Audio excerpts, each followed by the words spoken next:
I'm Mihaela Ionescu, the Program Director in ISSA, and I'm gladly welcoming you to this webinar, which is being organized to launch the new book, Early Childhood Education in Social and Political Transitions, written by Sarah Klaus, Jan Peeters, and Tatjana Vonta.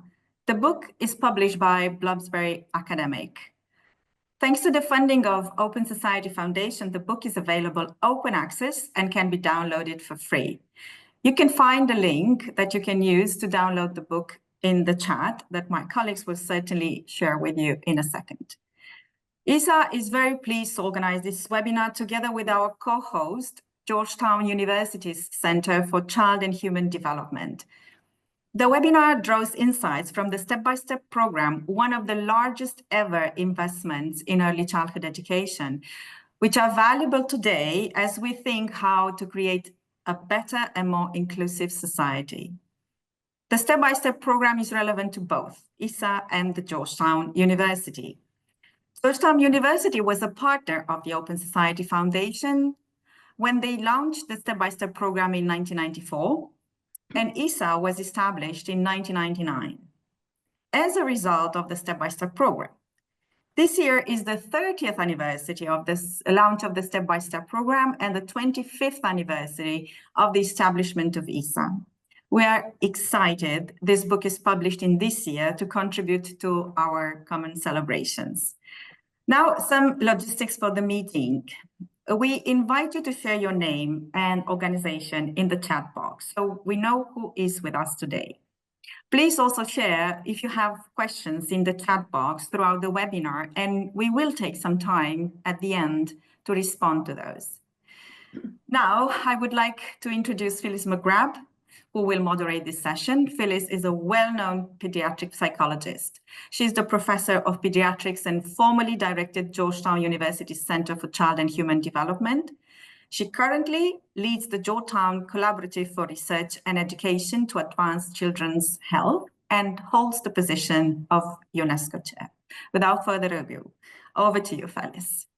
Oh, thank you, Mihaela, for that lovely introduction. And it is just wonderful to be here with you today for the launch of this book together with the authors. You know, I have been with Step by Step from its very beginning and marvel at the accomplishments that it's made over the years. The book captures much of this, and the book covers many themes. But today we're going to focus on one of these, the role that early childhood education can play in building and sustaining democratic, open societies, especially in times of great social and political change. And think of our times today that characterize just where we are now. There is the wars in the Middle East and in Europe.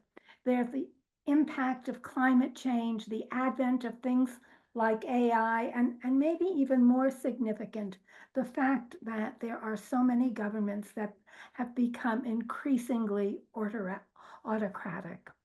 So, you know, what can we learn from Step by Step that responded to the huge political change that swept through Europe in the 1990s? How can this help us shape impactful kinds of programs today? That's what this seminar is about. We are going to be talking about strategies that have created momentum, that motivated educators and education systems to adopt child-centered, inclusive approaches that underpin democracies, and that will give us maybe a little bit of hope for the future and how we go forward. Today we have the three co-authors of the book together with one of the co-authors of the foreword with us, and I'd like for you to meet each of them. So I'm going to ask you each to introduce yourselves, and I'll start with you, Sarah, who has been the backbone of Step by Step from its very inception. Sarah, please. Hi, it's great to be here today to launch this book. I am actually an adjunct affiliated with Phyllis's center at Georgetown University, but I'm also an independent advisor and consultant to foundations and NGOs. At the moment, I'm doing a lot of work with One Sky and supporting their program teams who are working in Asia.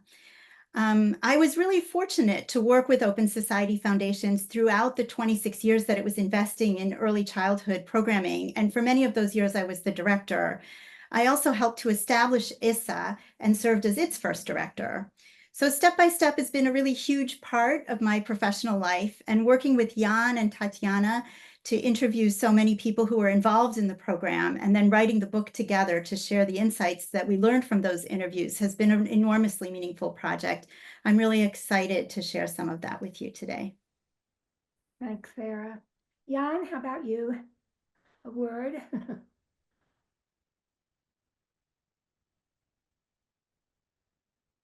Oh, you're on mute, Jan. Hello, thank you, Phyllis, for introducing me. I'm Jan Peeters from Belgium. I started my career as a school psychologist in a very traditional school. I was very unhappy there, and a couple of years later, I had a great experience to work for the university, and we had to improve the quality of the early childhood services in the city of Ghent. There I started working as a coach, and I learned a lot about practice and about what make people change their practice. Later I did research on continuous professional development, so the ones that has effect, and also on professionalism in early childhood education. And the last years I worked for UNICEF and other NGOs in different parts of the world, and also in Central and Eastern Europe and Central Asia. And so I came into contact with Step by Step, and I was very interested in that project. And you brought a lot to Step by Step. Thanks, Jan. Tatjana?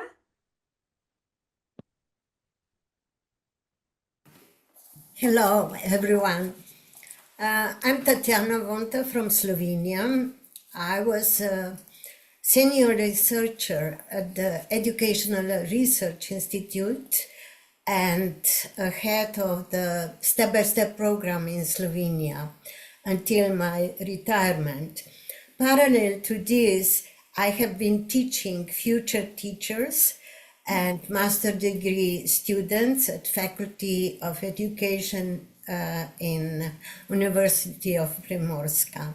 And it was a kind of perfect opportunity to connect step by step with the ideas and their ideas with the students at the faculties, and to influence a little bit the program at the faculty. I also worked as a consultant for OSF, for ISSA and UNICEF. Thanks, Tatjana. You had the real on-the-ground experience of Step by Step that you brought to the book. Much appreciated. And Martin, who is an outstanding figure in the field of early childhood education. Martin, a word from you? Thank you, Phyllis. Lovely to be with everybody today, celebrating this really important book and this milestone in the whole story of the development of early childhood programs globally. So my status these days is called Emeritus Professor of Childhood Studies at the Open University, which is a way of saying I'm retired.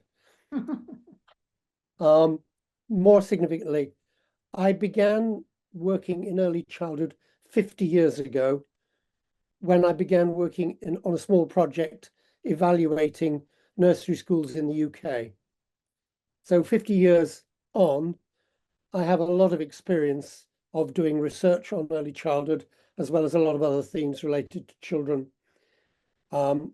Most recently, I had a major role as Associate Research Director with the Young Lives Project in University of Oxford. I've also been a trustee of UNICEF UK. Significantly, I worked with the UN Committee on the Rights of the Child in developing their general comment on early childhood 2005. And coming to where we are today and why we're here today, I was excited when I was asked to join the OSF Early Childhood Board as its chair in 2008. And that's my story. Thank you, Phyllis. That's a much abbreviated story of an incredible career. So let's get back to the book now. And let's talk a little bit about how the authors started out. And I think it's very incredible. They interviewed more than 40 experts and stakeholders in the step-by-step program. And those voices are what give great life to this volume. I'd like us to start off maybe by listening to some of those voices from the interviews. Could we turn to them, please?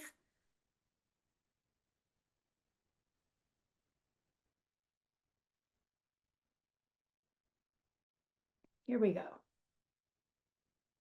I didn't say that in our early childhood system we have the values of communism or something, but still, it didn't change in one day. It's still, you could see it in practice. For example, we didn't talk about the individualization, because to be different, to be individual, it wasn't supposed to be a good thing, because under the communist system, we all have to be like the same. Yeah, the collective. Not to distinguish yourself. Yeah.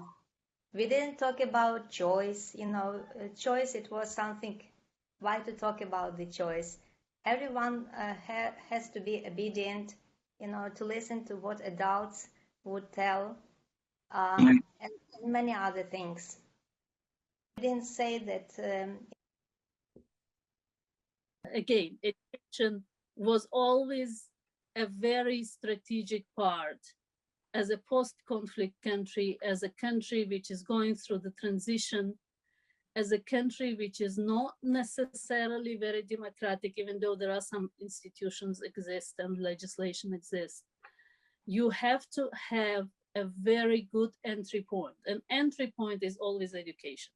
Whatever program related to children, it's always a very good entry point to introduce very important reforms, because any reform in any governance part will trigger reforms in the other parts. Again, education. Well, honestly, I think if OSF hadn't been there, there would not be ECD in Eastern Europe. It would not have happened if, not to my knowledge, because there was nobody else. There really was nobody else. And as far as the governments were concerned, they were not interested, because now they were kind of moving into a market economy, everyone for themselves. And the NGO sector was too small and weak. And, there would have been the odd nursery school or kindergarten here or there. But I think the systematic effort, this shining a light, this advocacy, this importance of quality, of diversity, of equity, all these wonderful, wonderful kind of concepts. I think this was really established. Yeah. Well, I think these voices really set the stage for our discussion today, and we'll be sharing more of the recordings throughout our conversation. Natalia and Zuhra and Deepa, they really captured what was going on at the time, that there was a failure to respond to individual children, that there was a growing interest in educational reform and in early childhood. And so those early times were quite different from what the stage looks like today. Tatjana, let me turn to you, because you were the lead author of the chapter on early childhood education in the years leading up to the 1990s. And maybe you could tell us a little bit about what it was like for children, for teachers, and what actually needed to change. So in the book, there are quite some information about what was going on in our countries, in our systems for early childhood education. First of all, we have to know that in all our countries, the early childhood system exists long before 1990s. So facilities, professional staff, curriculum, then support and control system, education of staff. So everything was present. All those elements of the system were present in all our countries. But let us see some characteristics which were also very interesting. First of all, there were no private institutions in early childhood education. So the state preschools, in the state preschools, mostly children of working parents were enrolled, especially working women, to enable them to be employed, to work. Then there were huge interest according children's enrollment rates among states and among republics in one federation, for example, in Soviet Union or, for example, in Yugoslavia. So those differences were really, really very huge. The systems were everywhere built from top down, and authoritarian approaches were present in pedagogy and in educational process. Children's days in preschool all over our countries looks pretty similar. So it started with arrival, then it was play, then breakfast, then lesson, then outdoor play, then lunch, then nap, then snack, and play and pick up time. And in between those activities, there was always toileting and a lot of waiting in line for children during the whole day.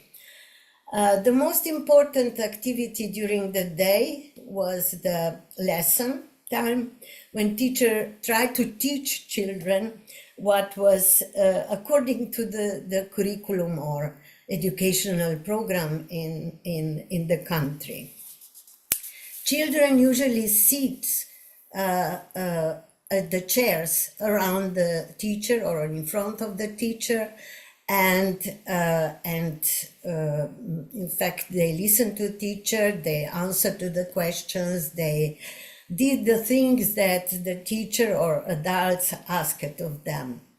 In many cases, teacher received the exact instructions how to do certain lesson from curriculum or from the person who was in charge for this kind of services, and usually he was not in the preschool, but he is somebody from outside. Children were mostly doing the same things at the same time, in the same manner, in the same place. So everything was very collectivistic, let's say. In-service training for teacher was defined from the top down. Teachers' main role in cooperation with parents was to educate parents how to treat their children. And parents were many times not very much welcome in the classroom at all. But we have to know also that during the time changes in political orientation appeared in many of our countries, and they influenced early childhood education system in our countries. But again, very, very different in different countries. So in short, it is that. Thanks, Tatjana. You know, I remember coming in the 1990s, and I was struck by the mechanization of the programs, little chance for creativity or making choices. And so there was a lot of change that had to occur. And I think you really characterized what the situation was like, and it corresponded to the political situation of the time. Now, you know, Step by Step has really achieved a lot over the years. Sarah, we need to understand a little bit more about Step by Step and why Open Society launched the program and what it achieved. I think hearing Tatjana, you get a sense of what the need was and why we needed to make some changes. So maybe you could give us a little orientation to Step by Step. Sure, very happy to do that. And also just to say, this is like step by step in 5 minutes, right? Yeah. So I'll start by saying it's really almost an accident that Open Society decided to invest in early childhood. Because in 1993, Mr. Soros was really developing ideas for investing and starting the Central European University in the region.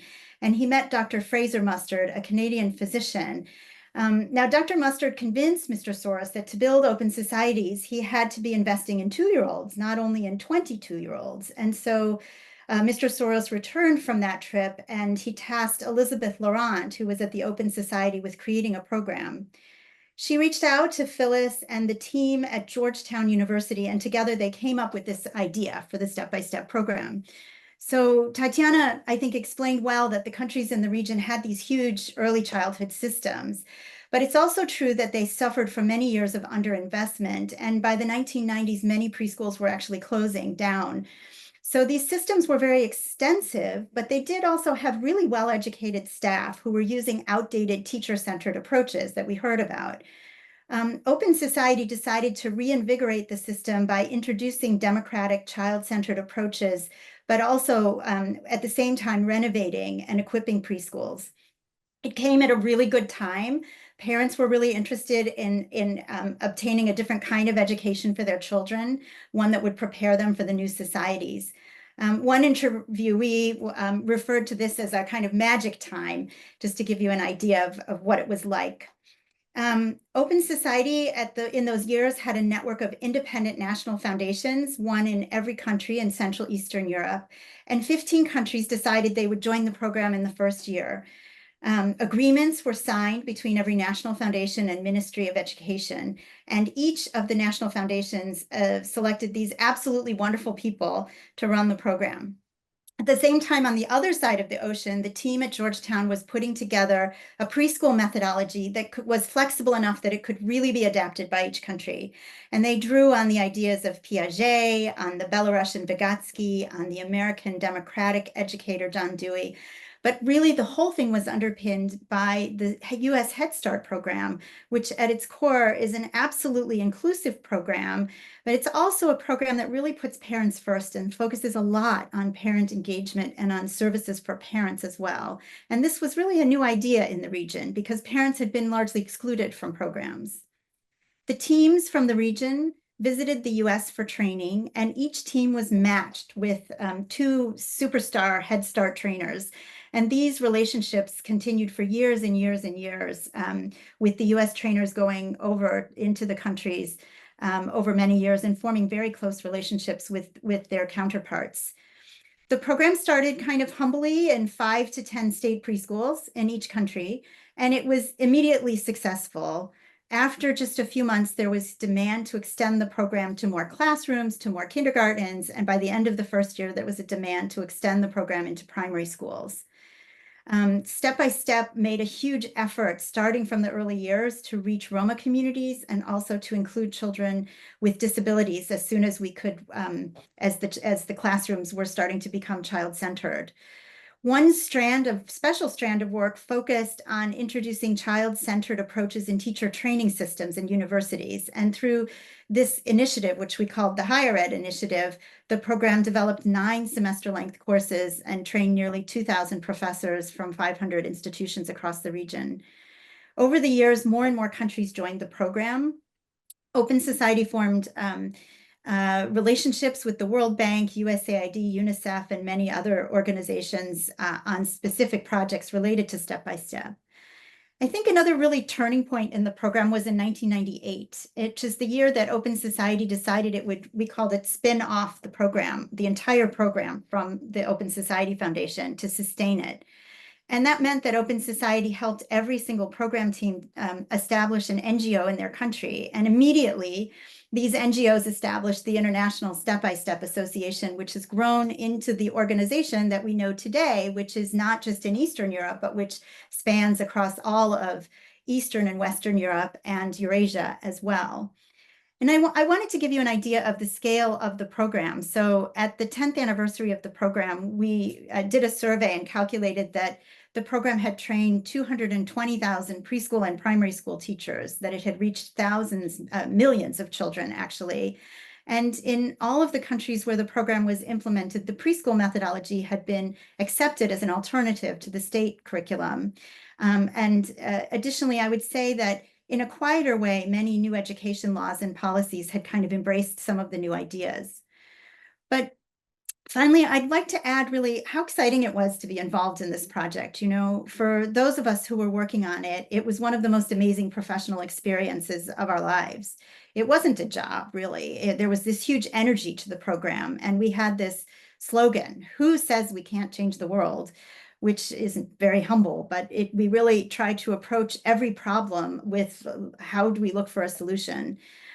It was really amazing. And I wanted to close maybe by thanking Michelle Newman, who I see is on this, and Martin Woodhead for being some of the first people to read the book and to write the foreword to the book. And also I wanted to note that as part of the project of writing the book, we put together a website on we put together a place on the ISSA website where you can go and you can download the methodologies, you can read about the program. There's copies of journals there, and you can even see films of the program. So I really wanted to encourage people who want more than the 5 minutes update to log in there and to take a peek at all of those things that are there. Well, Sarah, that was an amazing summary of the program in 5 minutes. And, you know, the point you make is that it was more of a mission for all of us who were involved. It was a passion and a real dedication on the part of both the people at the Open Society and the countries at Georgetown and the many, many universities that joined us and the Head Start folks. It was incredible. I still get chills when I think about the first gathering of the folks from Central and Eastern Europe at Georgetown. And there were 60 people speaking about young children in new and different ways. It was incredible. And it's incredible to see where it's come. You know, even though that step by step has come a long way, we all know there's still a lot more to do. And Jan, you know, you've worked in early childhood throughout Europe, in Asia, in Africa, and you've had a chance to see what early childhood looks like around the world. And so when you think about the current situation, you think about today, to what extent do you think countries have embraced inclusive democratic approaches? And where do you see the gaps and the threats? Yeah, I think that the last 10 years on the international level were quite hopeful. Very important was that the Sustainable Developmental Goals of the United Nations, they gave an important place to early childhood education, while in the former goals, they were not mentioned even. So it's very important. And then also on the European level, we had the introduction of the European Quality Framework of Early Childhood Education, which puts also an emphasis on inclusive education. And more recently, we have on the European level the Child Guarantee, which is especially for the inclusion of children of disadvantaged families. So things are going quite well on the international level. This also means that there is a lot of funding and all over the world to invest in early childhood education. But of course, that doesn't mean that the whole world is focusing on an inclusive democratic pedagogy.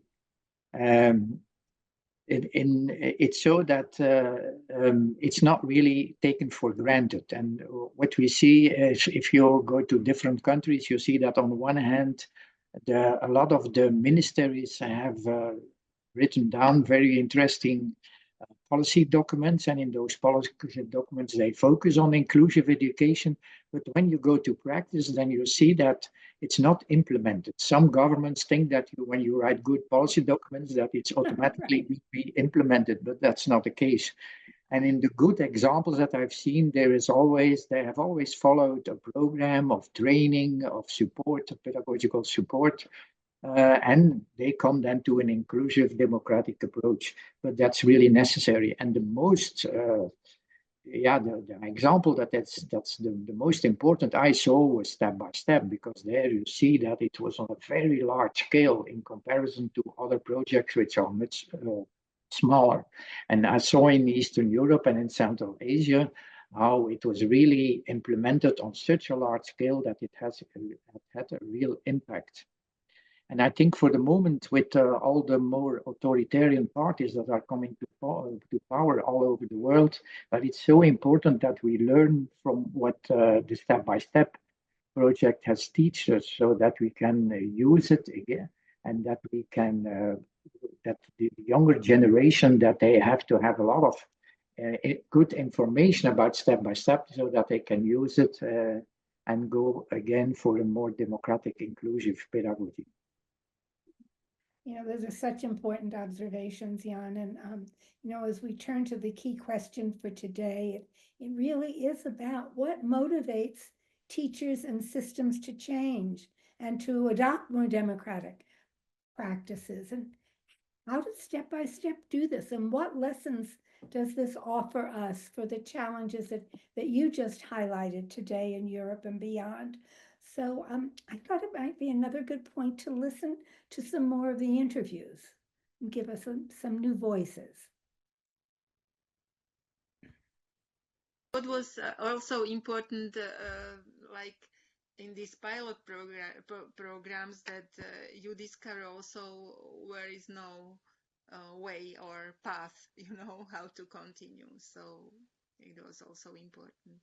But there were so many, you know, we had such a freedom in trying different paths that that's why probably it's hard for me to say what I would do differently, because we had this privilege, you know, to make a mistake and to continue in different direction. What was also important. I u svim segmentima rada i u svim susretima, u svim planovima, u svim politikama, u svim konferencijama, step je naprosto učio ljude da nauče da se nauče demokratskim principima i da se nauče suradnji, participaciji, aktivnoj participaciji u građenju boljeg društva za našu djecu i boljeg obrazovanja za svu našu djecu i za sve članove našeg društva. Tako da, evo nekako mislim da implicitno su na tome i hvala im stvarno, pogotovo u tim godinama kada je to bilo najpotrebnije našem društvu. Da su snažno povezani. They were experiencing what we wanted the kids to experience. They got to vote on things. They got to prioritize things. They had to negotiate certain things. They had to collaborate to build something together. They had to fight, you know, we gave them, I mean, we used a lot of techniques in training that we wanted the kids to be able to use. So making up rules about something and then negotiating, okay, which one is the best? I mean, we wanted them to feel this sense of ownership. Negotiating things and prioritizing and letting somebody else have their way, and then you get to also have yours. And all of these voices are listened to, and then you come to some consensus. I mean, it was just, and we did that through lots of interaction and small groups, and then coming back together to share your opinion with your colleagues, and learning from each other. It was really everything in that regard was purposeful in terms of the way we set things up. What I really remember from their first experience was thank you for really trusting us as professionals, for really trusting us that we know best our children and we know best how to meet their individual needs, not somebody who would come from the top and tell us what to do, but we are closest to them. And this, thank you for the trust. That was the word that I think was a most important thing that is still missing in the system. So listening to all these voices, I think you're getting a sense of the richness of the book and of the variety of perspectives that you're going to hear from as you read the book. And, in listening to all of this, Jan, what did you learn that is so special about the step-by-step program that we should bring to professional development today? Yeah, what I learned is that, and you heard it in the interviews, for instance, the emphasis on trust. And they came in those countries from an atmosphere where in communist time where people had no trust in each other. So they have to trust now the teacher to be open for the innovation they were trying to do. So it's very important. And then you had also participation. Active participation is very important. And also what touches me always in the step-by-step program is that warm approach and the responsiveness.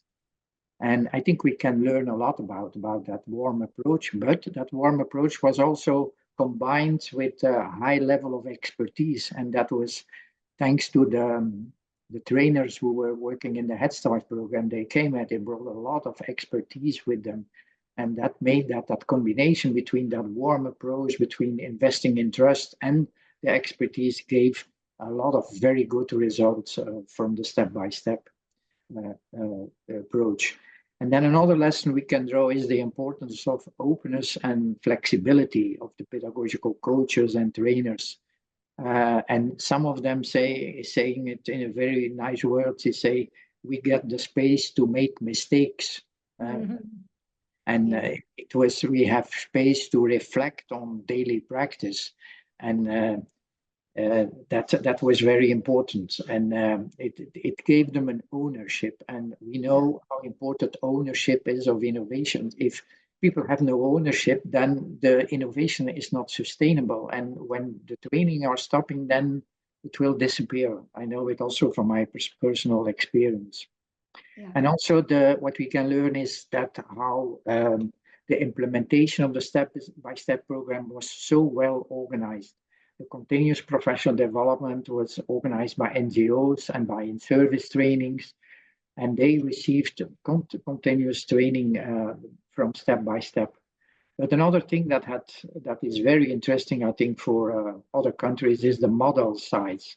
So step-by-step was creating schools in which there was the other teachers could come to visit, people from the Ministry of Education could come to visit, and they could see that it really worked as a child-centered democratic approach. And that also parents were invited to come, and parents were a great motor for change. And so I think we can learn a lot about that. And I think there are so many things that we have heard to the quotes that are so that give inspiration for how we can organize a process of change. Really good observations, Jan, as always. And Tatjana, you lived it in a country in Slovenia, and can you give us an example of how you adapted step by step to the Slovenia context and the kinds of democratic approaches or practices that you introduced in the program? So there were a lot of changes in mostly all elements of the early childhood education system. And you can find a lot of those ideas also in many chapters of our book. But anyway, already when you come into the classroom, you will find the classroom which is arranged differently as it was years before. And in fact, there were activity centers so children can make choices, can decide it where they are going to learn and to play. And all the materials and all the toys were on children's reach. So they somehow could organize themselves, could organize their play according to their wishes, their ideas. There were, the whole day was organized in the way that in the morning and at the end of the day, children in fact have time for at the morning meeting to plan activities, not only what they were doing during the day, how they will play was also important. So they planned their activities, and at the end of the day, especially in the elderly groups, they did a kind of reflection of the day, you know. And so it was very important, and it is still very important that children have this opportunity to participate in decision-making processes about their life in the preschool. So they decided what and how the day, what kind of day they will spend in the preschool. They were also included in creating rules in classroom community, which is absolutely important. Teacher use, of course, active methods of learning. So with a lot of open-ended questions and a lot of challenges for each child all over the day. And small group activities were much more present as the whole group activities, feeding, resting time and toileting was much more individualized, or let's say as possible individualized as it is in preschool. We also included teacher assistant much more as in past. So teacher and teacher assistant are a kind of tandem working together, because you cannot divide their work with children. So it is very important that they do cooperate in planning, in reflecting about what is going on in preschool.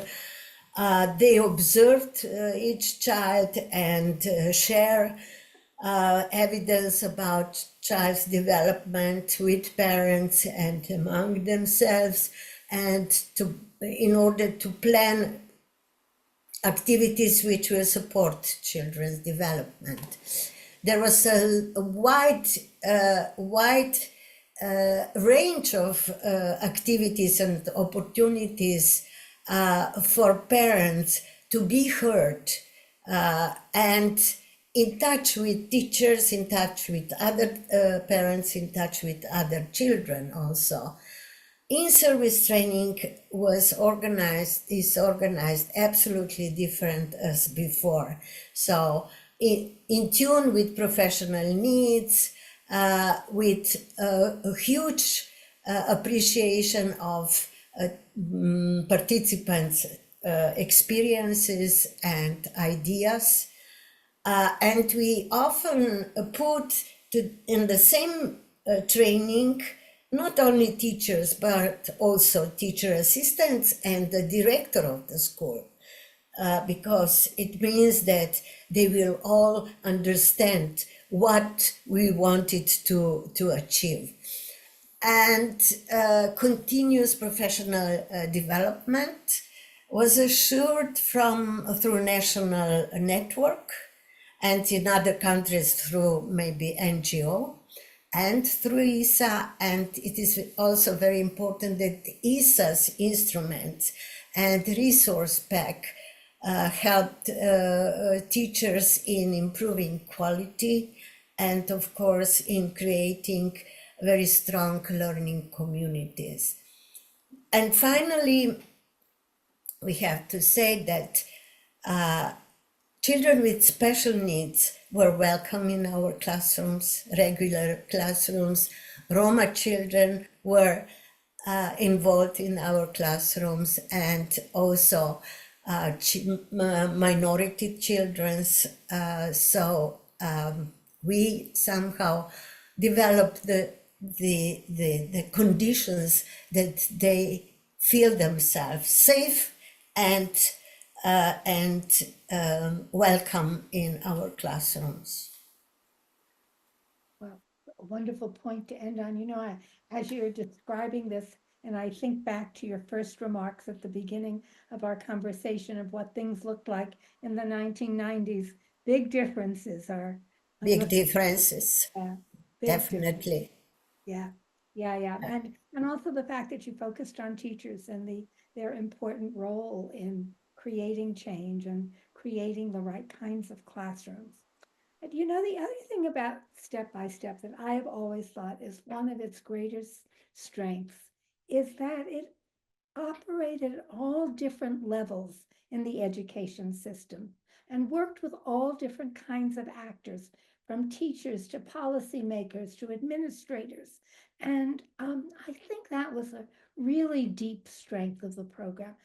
Sarah, you're so well acquainted with that. Could you sort of tell us a little bit more about how that worked? Hey, would you like to hear for some quotes first, or shall I? Sure, if we have some quotes, that would be great. Yeah, I pulled some out that I thought might be a good intro. Let's do that. So the parents were the ones who advocated for the extension of the program, for its extension beyond the early childhood programs, but also ensuring the transition to primary school. It was the parents primarily who were the advocates of the success of the program and its lasting effect. So when Step by Step came, I mean, I remember I went to the Ministry of Education, and it took some time before I managed to sign the partnership with them, like probably a couple of months, 3 months, something. And then we issued a letter to all the county inspectorates. And I remember chief inspectors coming to our office and telling us that they will sleep in front of our office door just to make sure that they will be part of the step-by-step program. Because we opened the program to all 42 county inspectorates, announcing that we will only start in 9 counties. Mm-hmm. So I remember there was a very big interest for Step by Step. Monumental. I mean, the investment in building the civil society that works in the early years. What we talked at the beginning, the investment in this paradigm shift from teacher-centered to child-centered, bringing in the step-by-step program, but also investing in supporting the development of a civil society that can take it forward. As I said, also this constant support towards not just at country level, but at regional level, the network, the civil society. Later on, bringing on other foundations, you know, advocating inside OSF for the early years, but also advocating among other philanthropic stakeholders to support the early years. And equally important, I think few donors were the voice of the attention to Roma children, to children with disabilities, early childhood intervention. So this lens of equity and social justice and support for the most disadvantaged groups is really something that OSF deserves a lot of credit for, because there are so few donors. In fact, this is what I worry now, that we will not have a strong partner in these areas from other foundations if OSF has left early years.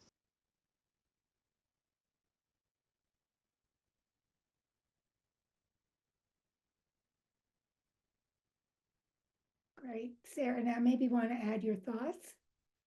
Yeah, so I mean, I think those quotes kind of capture something about the program, which is that it really wasn't just a training program for teachers. You know, there's a lot of programs that are kind of these cascade models where you train one teacher or you train trainers and then trainers train teachers.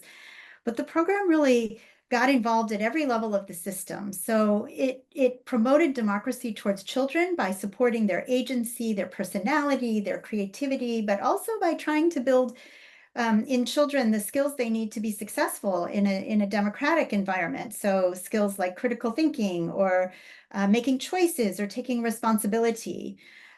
Step by Step had a really a big part of the program focused on parents and on seeing parents as the primary educators of their children, and also as people who should have a major role in the education system as governors in school.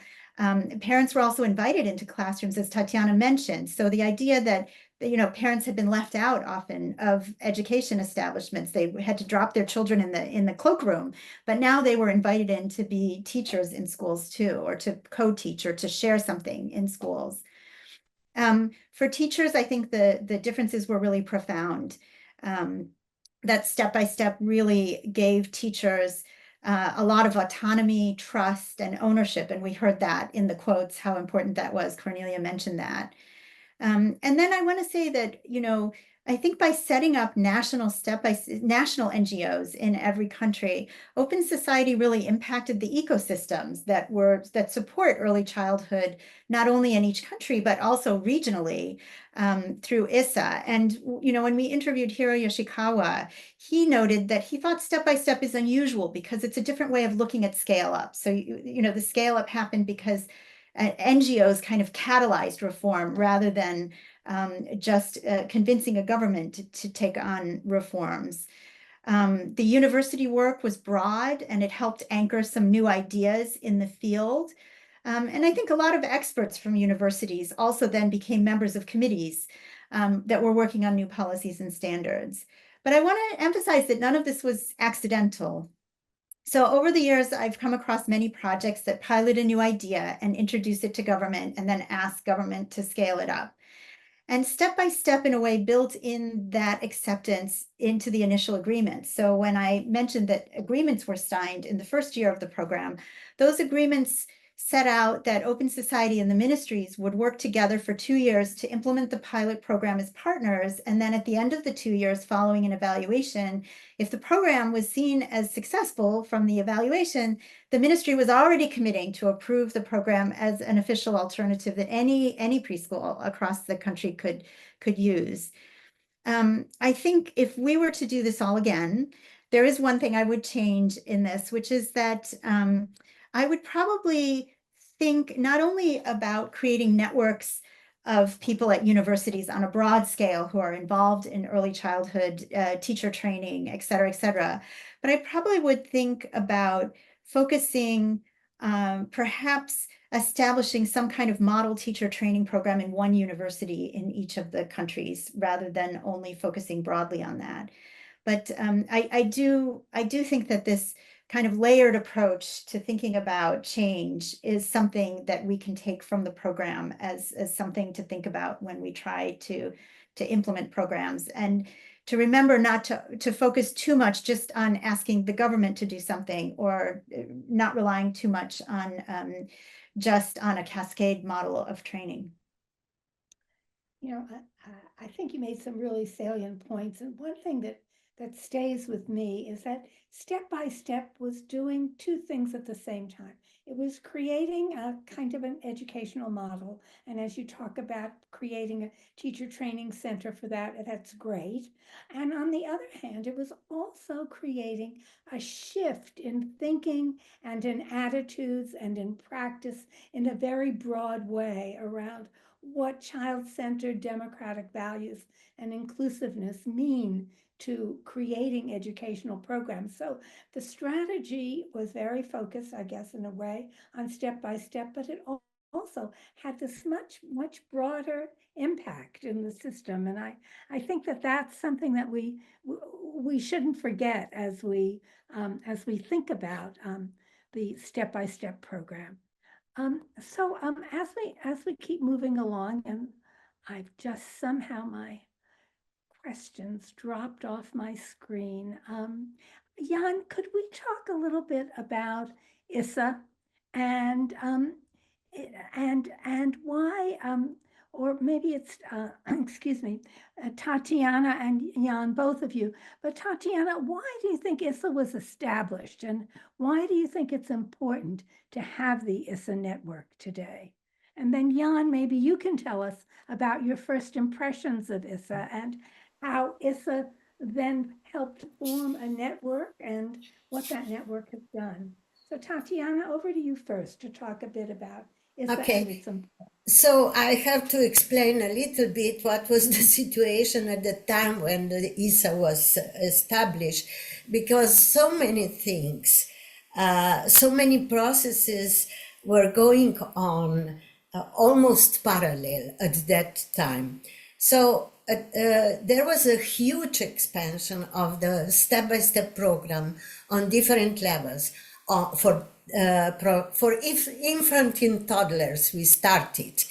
For primary school, for preschool, so a lot of different initiatives, and a huge expansion in each original country.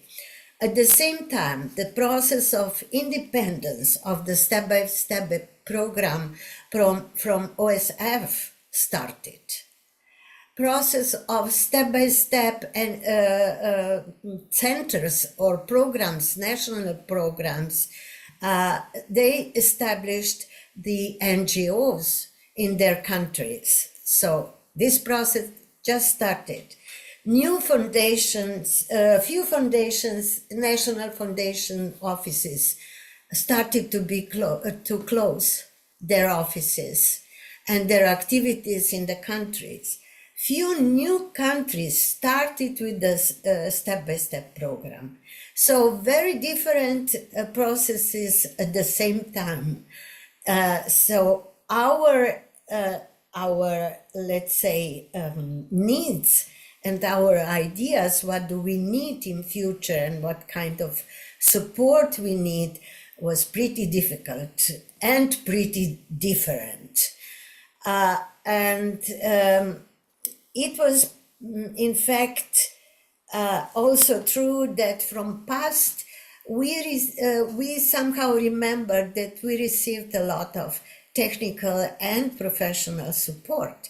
So in such situation, it was just impossible to go forward without something which will connect us also in future, without something which will support our sense of belonging and security, which was so important for all of us.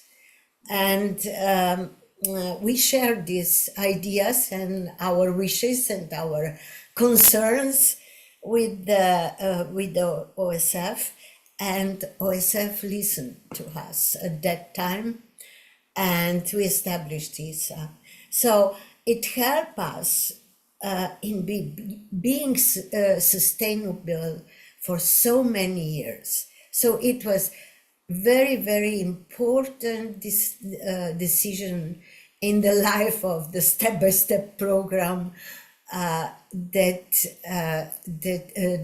we establish ISSA. And I just wanted to say that I think that ISSA network is not, is very important, of course, for connecting Western and Eastern early childhood organization or NGOs and so on. But it is also important for all members to go on with developing democratic approaches, and especially in this social and political situation. So hopefully we will succeed.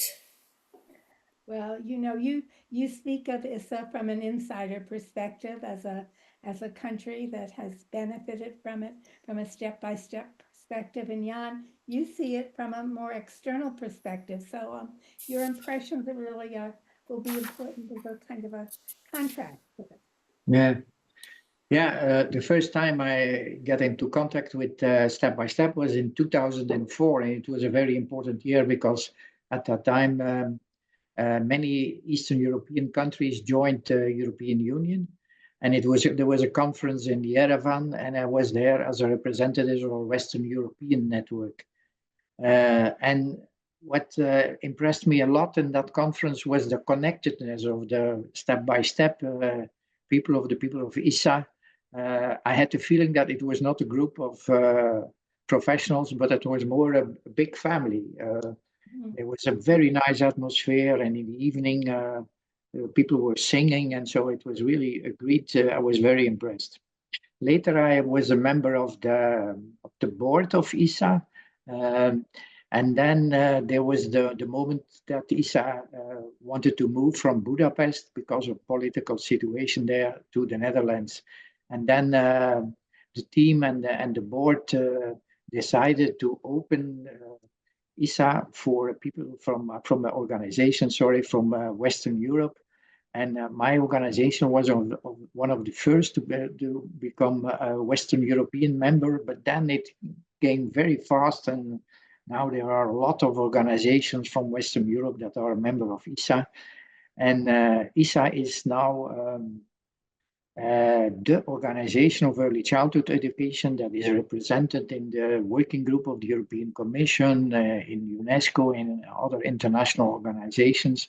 So I think the team of ISSA did a great job, and congratulations for them that they made from ISSA, that was an Eastern European network, to the network of Europe. And it was also very nice that it was not for. Normally, it's also Western European networks will go into East, but now it's the opposite, and that's a very good example, I think. Yeah, that is a really good example, and ISSA has grown into an amazing organization. I feel honored to have been on its first board as well and watched it grow. And I know, Jan, that it has really made an impact in Europe at large, not just in Central and Eastern Europe, which is quite an amazing growth and a great compliment to the work of the team at ISSA.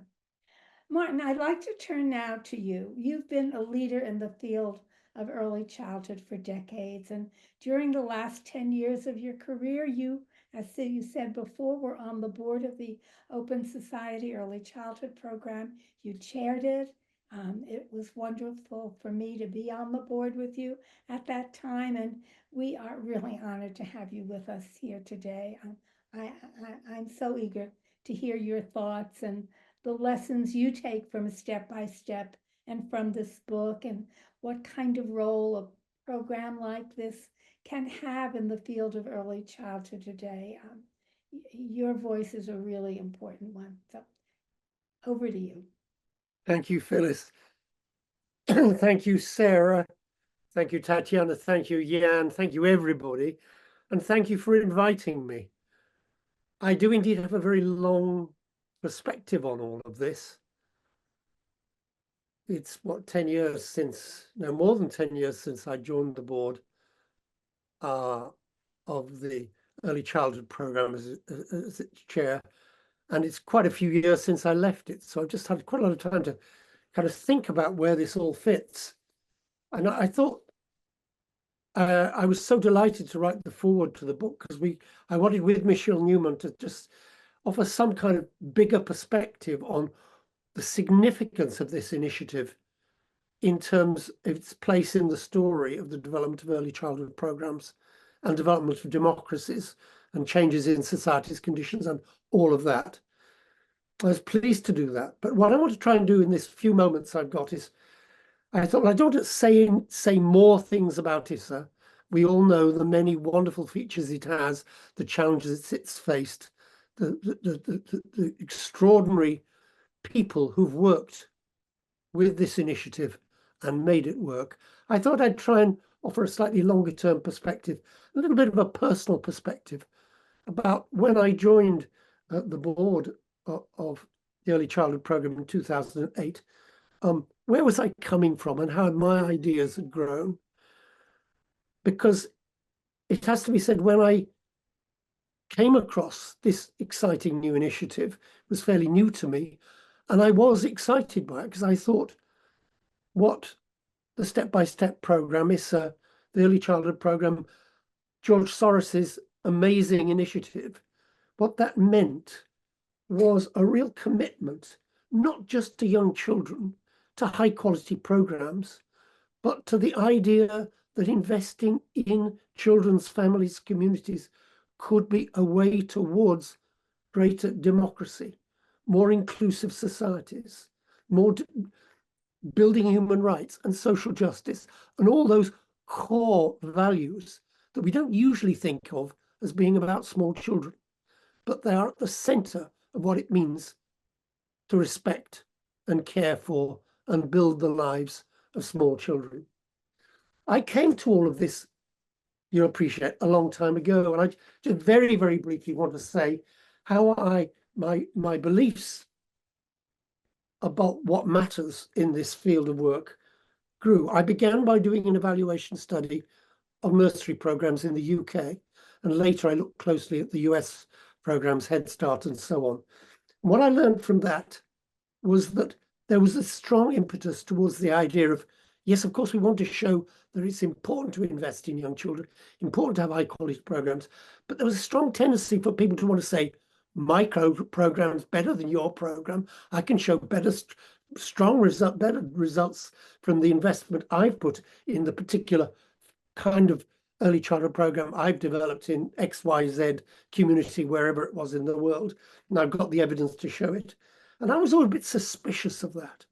And I was also suspicious of the sense at that time of the idea that doing a really good early childhood program was an inoculation against failure for children. And I realized it wasn't quite like that. We need to look in a systemic way at the way doing good things with children and families fits within their lives, their history, their community, and what's going to happen afterwards. I won't say any more now, but I wrote a long paper on it in 1998, or 1988, was it? Too long ago. And then another big influence of me early on in my career was when I was invited by the Council of Europe to look at early childhood programs through Europe.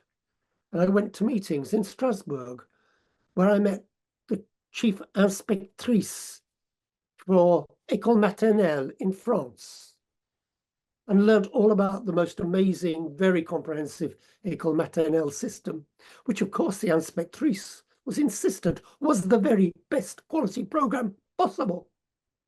And then I went to Sweden and met the Swedish equivalent and saw the palace-like nurseries at that time in Sweden and their very child-centered approach and their insistence theirs was by far the best way. Through those experiences, I began to get rather concerned about insistence on one model, one approach.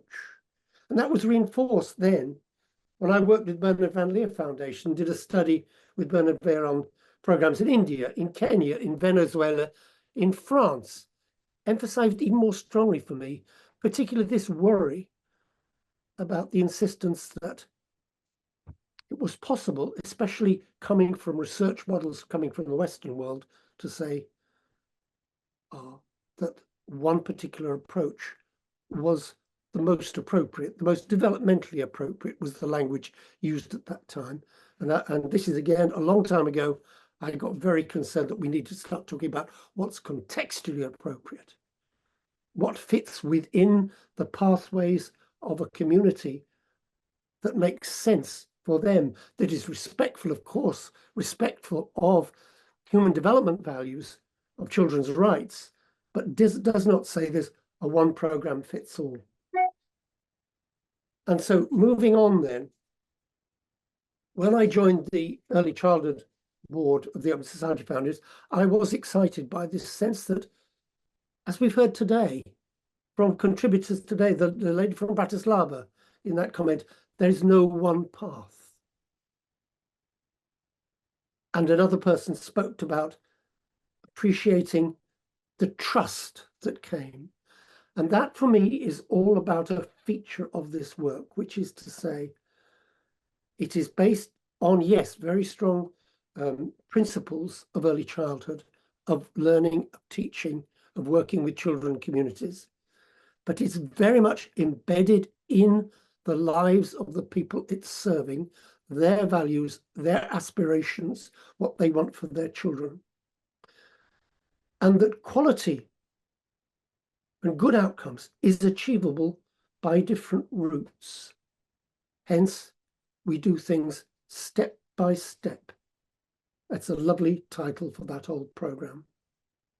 Another feature that I felt comes through in all the work that's been done by ISSA is it's about investing in people, and not just in that crude financial sense, though that's important too. It's about valuing the human beings, adults and children, who make an early childhood community, through whom skills can be developed. Skills in the children, skills in the parents, skills in the teachers, working together. And we're not just talking about technical skills, because in all of this, it's not just about building competence, it's also about building respect for each other, about building caring capacities, about mutual care and respect.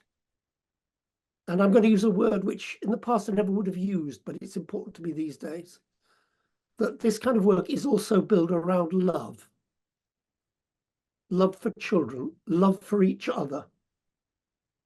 That can be the foundation of really good work together. Building quality together every day, valuing the diversity that is in every situation and respecting that diversity. So, probably I've said enough already, Phyllis, thank you. But I'll just finish by saying something about how I see the future. Early childhood is an intergenerational question, issue. Improving early childhood is intergenerational. I actually realized this very fundamentally for myself. I've been working in early childhood since the early 1970s. I had no idea until very recently that my dear mother, who died 4 years ago at the age of 99, during the Second World War, worked as a nursery school teacher during the war and was trained in the Macmillan colleges that were in London. And so that's a personal sense in which early childhood is intergenerational, but clearly the initiatives we've been talking about today are also intergenerational. And the point I'm trying to make as a final point is to say, Open Society Foundation's investments in step-by-step are at an end. The initiative goes on, and more importantly, the vision goes on. This work will continue. The particular ways in which this work happens, the institutions in which it happens, the groups who are doing it, the professionals who are working will change.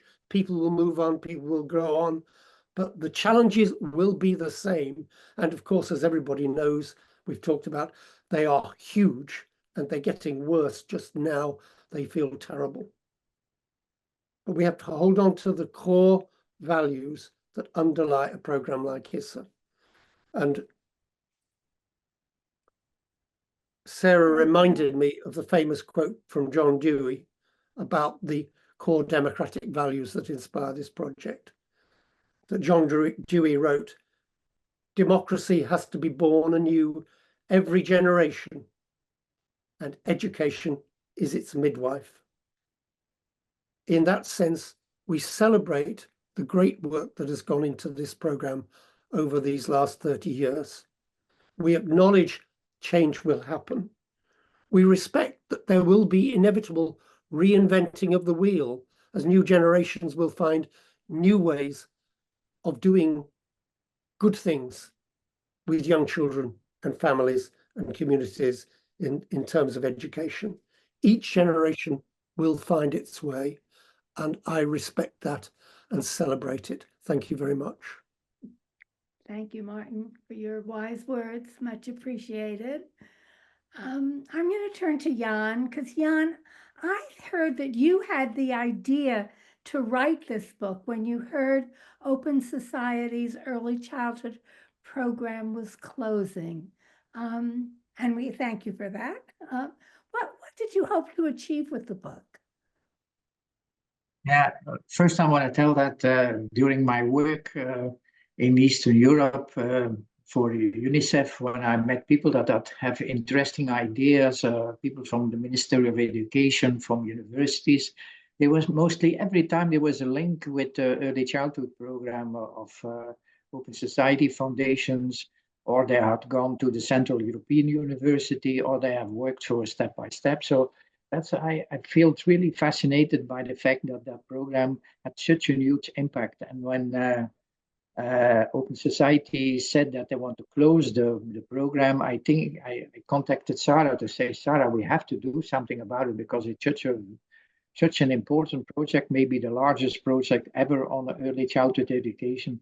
And then Sarah agreed, and then Tatjana joined us. And so what we wanted to do is to learn from the program. What I wanted to do is by digging deeper in the way this successful program was implemented. There are some important questions. What made that this program had motivated so many thousands of teachers to improve their practice? What made that they were so open to parents? Also to the most vulnerable parents. So there are very interesting things that are so valuable for next generations, like Martin also said. So it's very important for the moment now. Democracy is threatened in many countries. It's very important that we learn from experience from this long-time program, so that it can contribute to the introduction in the future of more democratic, inclusive pedagogy, because it's really needed. It's more than ever relevant that we invest in a more democratic, inclusive pedagogy. So that was my motivation, and I found it very interesting. With the three of us, we had three different perspectives. Sarah was leading the project. Tatjana had a lot of experience in practice, in training, and I was the external. I had an external view, and I found it very interesting to combine those three perspectives. You know, having read the book and seeing those three perspectives, it really makes the book come so alive and be so vibrant for what we're doing and thinking about today. So Jan, thank you for having the idea and for getting it implemented. And, you know, Tatjana and I both have an experience with higher education and universities. And, you know, books like these are important in those kinds of environments. And so Tatjana, what are some ways you think the book can be used by universities and maybe also by the step-by-step teams? I'm absolutely sure that if higher education teachers will read the book, they will find a lot of ideas how to use it, and how to use them with students and with their work at university. anyway, you can find ideas how to create the whole course at university, like, for example, democratic approaches, or the role of the NGO sectors in early childhood education system, or whatever, something very, very huge. You can find idea for creating a course, or you can find ideas how to connect some subjects at the university. There are opportunities for students to learn from the book and make critical reflection on early childhood education in past and today in Eastern and Western countries. They can provide seminars, they can provide case studies or research about the elements described in the book, and which they could compare with their findings in their environment. So there is really a lot of ideas how to use the book. And regarding the NGO, I think that they could use book for critical reflection to the present situation in their countries at first, and secondly, what is the role of their organization from the perspective of democratic approaches. So they should ask themselves, are they doing the right things with the right approaches, and what they should change to be more successful. And at the end, I think that they should make priorities of needs and find help, because in community, in working together, we will find much better ways how to solve the problem. And I do think that ISSA can be a great supporter and can have a great role in this process of connecting them. Yeah. Really, really good point, Tatjana. As a kind of a final comment in the conversation before we move on to questions, Sarah, your leadership in the field and your leadership with Step by Step has been extraordinary. It has been my great pleasure to work with you these many years. Your thoughtfulness, your creativity, what you've brought to the program has been enormous. And you know, I know you think about the future and the future of early childhood. And what do you think we can take from Step by Step and from the book as we look at early childhood programming for the future? It's kind of a tipping point. A lot of people are thinking about this. And so your views would be really important as kind of a summary point to this conversation today. I'd like to say maybe two things. So the first is that if you dream big dreams, really wonderful things can happen. So, and we need a lot more of that in the field right now. Step by Step took on was at a hugely hopeful time. You know, it was that magic moment, and it introduced the really big vision for young children and their families at an important time. And it really spoke to equity, social justice, democracy, openness, these really big ideas, these really big terms. It wasn't small, it was big from the very beginning. And I think thinking big is something that we all should do more of. And keep hope.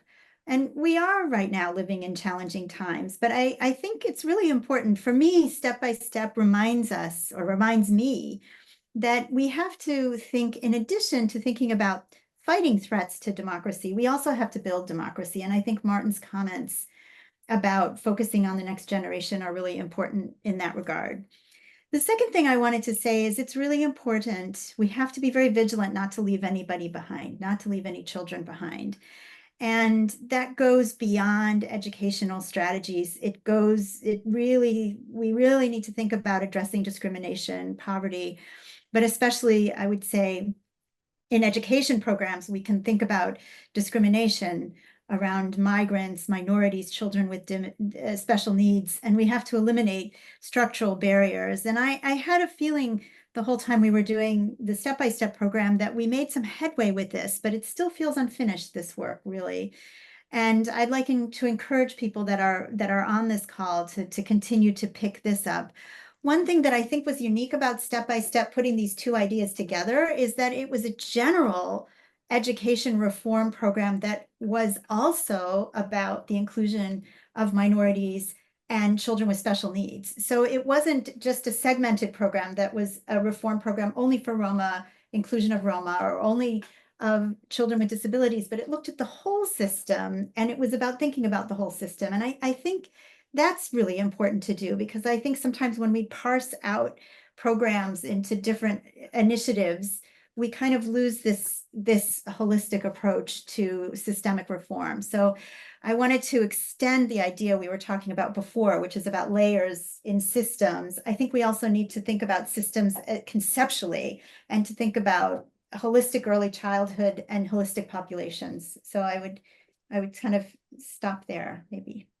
Well, I think you endorse a holistic approach, which is, I think, critical to the success and to continuing to build democracies. I'd like to thank all three of the authors and Martin for your wonderful comments. I want to thank you for creating this book, which is an enormous contribution to the field. And I know that it is going to resonate with at all different levels of the system in terms of thinking about change. And I do want to remind people that the book is open source. It's open source not only for the whole book. You can download a chapter, you can download a page. It's an incredible resource. And again, thank you to all of you. And I'm now going to turn this back to Mihaela and our wonderful partner, ISSA, who we have a few minutes for some questions that we received from the audience. And Mihaela, you're going to close it out with the questions and some answers and comments. Over to you, Mihaela. Thank you, Phyllis. I mean, it's been overwhelming emotionally, but also brought a lot of mirrors, I would say, in the work that we are doing as professionals and being part of the early childhood systems in the countries where there are a few questions, and we will not have time for all of them. And I think we could spend at least 1 hour to talk. But I will just stop on some of them, because I think that it would be interesting for the others to understand.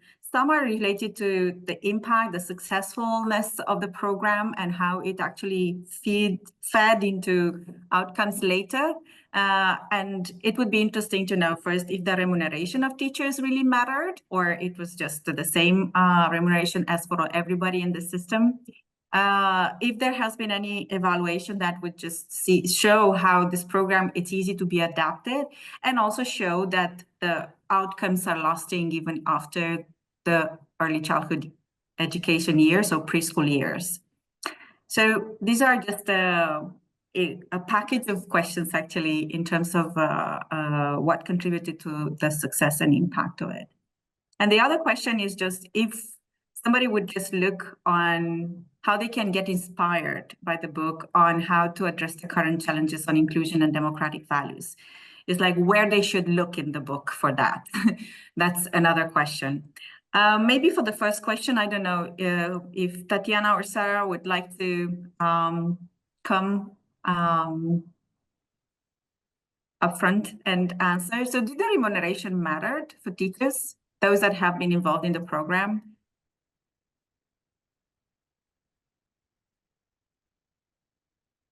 Tatjana, would you like to?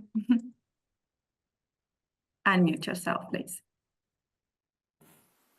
Okay. May I say something? Okay, I think that it is not possible to say here and here you will find, in the book you will find the answer for your question.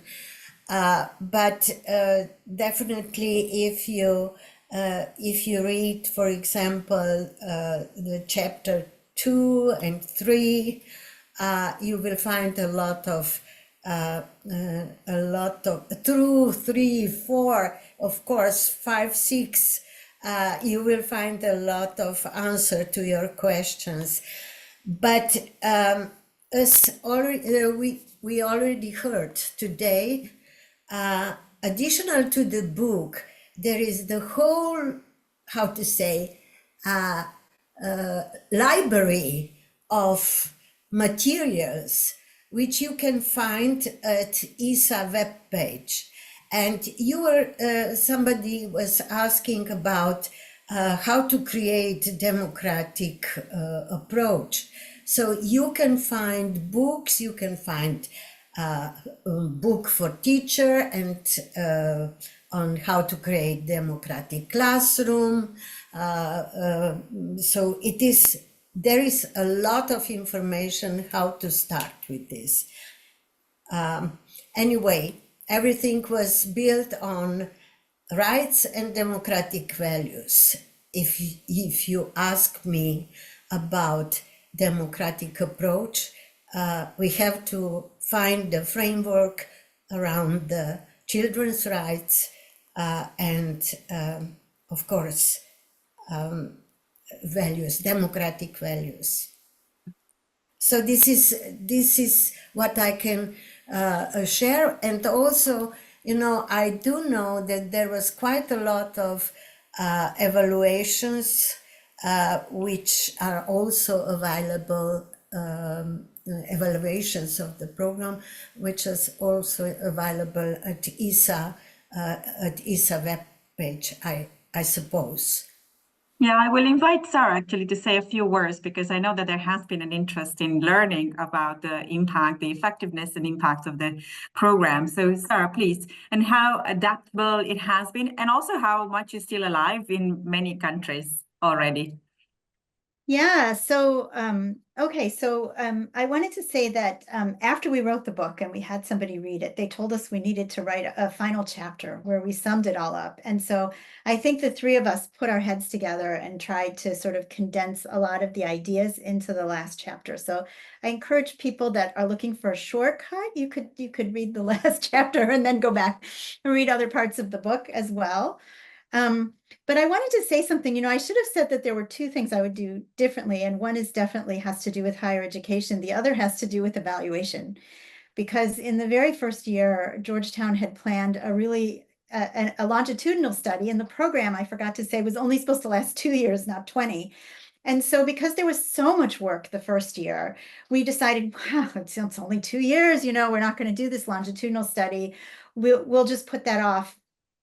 And we dropped it. We didn't do the longitudinal study. And so we don't have this wonderful, what happens to children in first grade, second grade, third grade, when they're 20, when they're 40, and all of these things.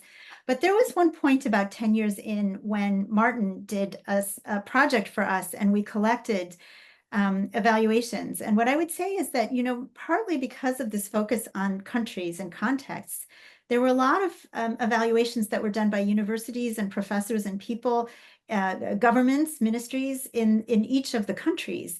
And I think we had pulled out a number of those that we thought about using to write an article, those that had a kind of quasi-experimental or something like this. We talk about one or two of the evaluations in the book. I think one from Czech Republic, one from Slovenia that Tatjana was involved in. There are some beautiful case studies from the 10th year of the program. So this is, I can't give you numbers, but I can give you cases. So there are these wonderful, wonderful case studies. So teams from every single country invested almost a year of time in writing a case study about an aspect of the program. And they are really amazing testaments to kind of what was going on in the program after 10 years. Everything from working with Roma children or children with disabilities, or setting up training centers in Romania, or I mean, it was communities and parents in Haiti. I forgot to say the program expanded to started in some countries where Open Society was active outside of the region, but also some of the materials were used in other parts of Open Society's work in Liberia and Bhutan and in other contexts as well. So I would say that. And recently my work has brought me to Mongolia.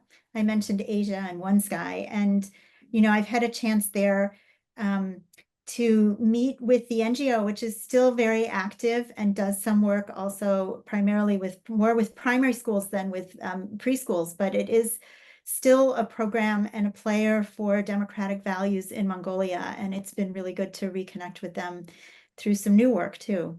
So if you look for them, you'll find them.